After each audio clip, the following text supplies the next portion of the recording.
Radeon RX 560. It's coming in at just a little over 100 USD, but how good is it for 1080p gaming? And most importantly, how much performance can you expect at that price point? Those are the questions we're answering here in today's video, starting with a quick rundown of all the specs, followed up by our 6-game benchmark lineup. Let's jump into it. But if this is your first time to the channel and you want to learn more about building PCs and other gaming related stuff, consider clicking the subscribe button and notification bell to catch all new uploads like this one the moment they drop. Doing this helps me grow here on YouTube and as a content creator, and for that I appreciate you all to the moon and back.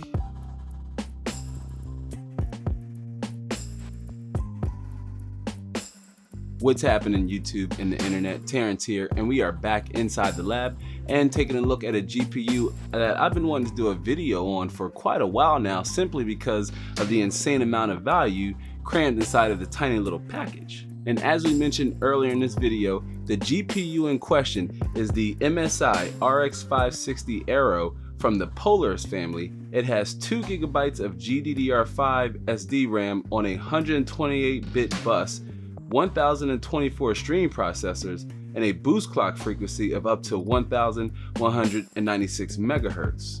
And now, if there's one thing I admire the most about this graphics card, is that it draws its power right from the PCIe slot, so you don't need to plug in any pins, nor do you need a large rated power supply. And on top of that, you can hook up to 3 monitors to your PC for a really immersive experience. But we will talk about some of the pros and cons after the benchmarks, because what matters the most is how well does the RX 560 run games at 1080p.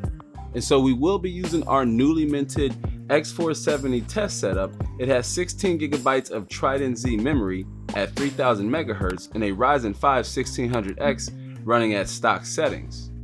We recently did a video on this combination, but with the GTX 1070, and if you're interested in how well that went, I'll throw a link up to the card so you can watch that video after this one ends. But first, let's roll the benchmarks and see how well does this graphics card from 2017 runs games here in 2020.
There's this really powerful saying, right? And it goes a little something like this: if you can't do great things, then do small things really well. And that pretty much defined our experience here with the games tested today, starting with PUBG, which ran surprisingly well. Again, this was at 1080p, and it brought in averages of 60 FPS at low settings, and then GTA 5, which saw really solid numbers, just under 90 FPS at normal settings with a little bit of eye candy dialed up in the graphics department.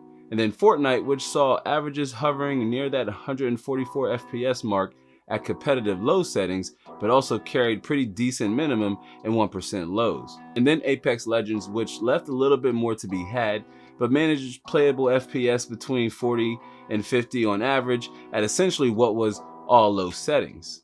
And now, how did MSI's Aero Cooler hold up during our gaming sessions?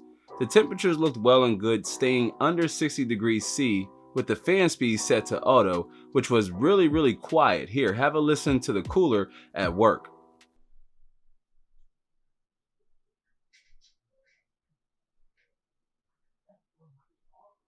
And although we were on an open air setup, the RX 560 maxed out at 56 degrees C during our gaming benchmarks and topped out at 57 degrees C during a Furmark run.